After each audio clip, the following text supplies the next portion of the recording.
UKLO 1 year masters. No IELTS required up to 5 years visa. High visa success rate. ఓం నమః శివాయ. ఓం నమో నారాయణాయ. నరదృష్టి నివారణ, కర్మ నివారణ, సకల సంచిత కర్మ, ప్రారబ్ధ కర్మ, ఆగమిక కర్మ, దగ్ధ నివారణ, తులాభార కాల భైరవాయ నమో నమః. ఓం దిగంబరాయ విద్మహే తంత్రక్షేత్రాయ ధీమహి తన్నో సంహార కాల భైరవ ప్రచోదయాతు. ఓం శ్రీ మహాలక్ష్మీదేవ్యై నమోస్తుతే.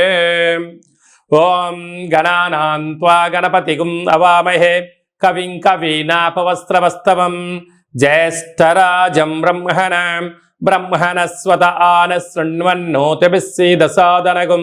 శ్రీ మహాగణాధిపతయే నమః. 1-9 నుండి 15-9 వరకు ద్వాదశ రాశుల్లో గ్రహ గమనాల్ని ఒకసారి వీక్షింపచేద్దాం. వృషభ రాశిలో దేవగురు బృహస్పతి శత్రుస్థానంలో సంచార స్థితి, మిథున రాశిలో కుజ భగవానుడు, కర్కాటక రాశిలో బుధ భగవానుడు, సింహరాశిలో ఏడాది తర్వాత రవి భగవానుడు, కన్యరాశిలో శుక్రుడు మరియు కేతు సంచార స్థితి, కుంభరాశిలో శని భగవానుడు వక్రగమన సంచార స్థితి, మీనరాశిలో రాహు భగవానుడు సంచార స్థితితో ద్వాదశ రాశుల్లో గ్రహ గమనాలు ఈ విధంగా ఉన్నాయి. అందరికీ ముందస్తుగా వినాయక చవితి పండగ శుభాకాంక్షలు. వినాయకుడు అనగానే అవిఘ్నములను తొలగించి ఐశ్వర్యాన్ని ప్రసాదించేటువంటి భగవంతుడు కనుక ఆది పూజ్య మహాగణాధిపతి. అంటే ఏ పూజను మనం ప్రారంభించాలనుకున్నా పసుపుతో చేసిన గణపతి స్వామికి మనం పూజ చేసుకుంటూ ఉంటాం. భాద్రపద మాస శుద్ధ చవితి వినాయక జయంతి సందర్భంగా గణపతి స్వామి యొక్క ఆశీస్సులు మనందరిపైన ఉండాలని కోరుకుంటూ, కైలాసనాథుడి యొక్క సుపుత్రుడి యొక్క ఆశీస్సులు మనందరిపైనను చూపిస్తూ, ఎవరికి ఎలాంటి కష్టాలు లేకుండా అందరికీ విద్య, విజ్ఞానము, ఉద్యోగము, వివాహము, సంతానము, రాజయోగము, రాజభాగ్యము, రాజభోగము, ఆనందయోగము, ఎవరికి ఏవేవి కావాలో అన్ని ప్రసాదించే శక్తి ఆ విఘ్నేశ్వర స్వామి వారికి ఉంది కనుక అందరిపైనను గణపతి స్వామికి ఆశీస్సులను కోరుకుందాం. దయచేసి వినాయక చవితి రోజు సాయం సంధ్యాకాల సమయంలో ఎవరు దయచేసి ఆకాశంలో ఉండబడినటువంటి చంద్ర భగవాను ఎవరూ దర్శించవద్దు.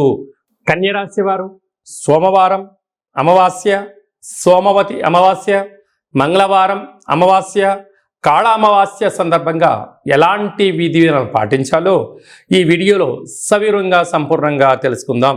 కన్యరాశిలో ఏ నక్షత్రాలు వస్తారగా ఉత్తరా నక్షత్రంలోని 2, 3, 4 పాదాలు, హస్తా నక్షత్రంలోని 4 పాదాలు, చిత్తా నక్షత్రంలోని 1, 2 పాదములను కలిపితే కన్యరాశి అవడం జరుగుతుంది. చాలామందికి పుట్టినటువంటి కాల సమయంలో డేటా ఆఫ్ బర్త్ లేనటువంటి వారికి పేరు యొక్క మొదటి అక్షరాన్ని అనుసరిస్తూ రాశిని తెలుసుకునే ప్రయత్నం చేద్దాం.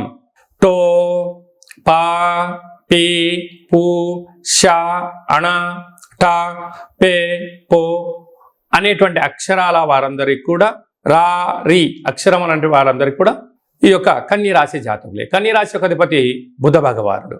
వీరు సోమవారం సోమవతి అమావాస్య మఖ నక్షత్రము, మంగళవారము పుబ్బా నక్షత్ర సందర్భంగా, కాళ అమావాస్య సందర్భంగా రాశిలోనే శుక్రుడు మరియు కేతు సంచార స్థితి ఉండడం, శుక్రుడు యొక్క నక్షత్రం పుబ్బా నక్షత్రము మంగళవారం అమావాస్య ఉండడము, అదే కాకుండా వీరికి 6వ స్థానంలో శని యొక్క ప్రభావ సంచార స్థితి, 30 సంవత్సరాల తర్వాత వక్రగమన సంచార స్థితి ఉన్నప్పుడు రుణ సమస్యలు, రోగ సమస్యలు, శత్రు సమస్యలు, అంతర్గతమైనటువంటి బహిర్గతమైనటువంటి అపోహలు తొలగిపోగలగాలి అన్నట్లయితే కూష్మాండ దీపాన్ని ఒకటి ఏర్పాటు చేసుకోవడం, పూజా మందిరంలో అష్టదళ పద్మాన్ని వేయడం, ఉప్పును పోయడం, బియ్యాన్ని పోయడం, అందులో కొద్దిపాటి తెల్ల ఆవాలను పోసి గుమ్మడికాయను సగ భాగాన్ని కట్ చేసి పసుపు కుంకుమను పూసి 8 వైపుల దీపాన్ని పెట్టి దీపాన్ని వెలిగించుకొని షోడశ ఉపచార పూజా కార్యక్రమం చేసుకొని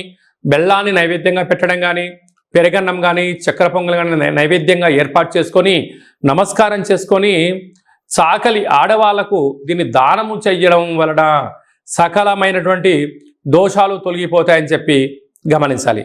కనుక వ్యయంలో రవి సంచార స్థితి రాశిలోనే కేతు శుక్ర సంచార స్థితి ఉన్నప్పుడు అనారోగ్యము, ఈతి బాధలు, ఎవరో ఏదో అనుకుంటున్నారు, అందరూ నాకే చెప్తున్నారు, నాతో అవసరం ఉన్నప్పుడు జనాలు ఒక రకంగా ఉంటున్నారు, నా అవసరమైన తర్వాత ఇంకో రకంగా ఉంటున్నారు అనేటువంటిది మనోవేదనకు మందు లేదు అని చెప్పి పెద్దవాళ్ళు ఎలా చెప్తూ ఉంటారో, ఇలాంటి ఈ కాళ అమావాస్య సందర్భంగా ఇలాంటి పూజా కార్యక్రమాలు చేసుకోవడం వల్ల సకల మనోధైర్యాన్ని మించినటువంటి ఆయుధం లేదు, ఆత్మవిశ్వాసాన్ని మించినటువంటి ఆయుధం లేదు అని చెప్పి మన పెద్దవాళ్ళు చెప్తుంటారు. మనోధైర్యంతో మీరు ముందుకెళ్ళండి, అద్భుతమైన విజయం మీ సొంతమవుతుంది. అది కాకుండా గ్రహాలలో అనేక రకాల మార్పులు చెందుతూ ఉన్నాయి కనుక వీలైనంత వరకు మౌనం, ధ్యానం, సూర్య నమస్కారం, దానం, ధర్మం, ప్రశాంతతతో మీకు మంచి కాలం ఉందని చెప్పి గమనించాలి. వ్యవసాయ సోదరీమణులు, హోటల్ వ్యాపారాలు, నీటి వ్యాపారాలు, ఫుడ్ వ్యాపారాలు, జిమ్ సెంటర్లు, అలాగే చేతి వృత్తుల వారికి అందరికీ కూడా కొద్దిపాటి గడ్డు కాలమే అని చెప్పి గమనించాలి.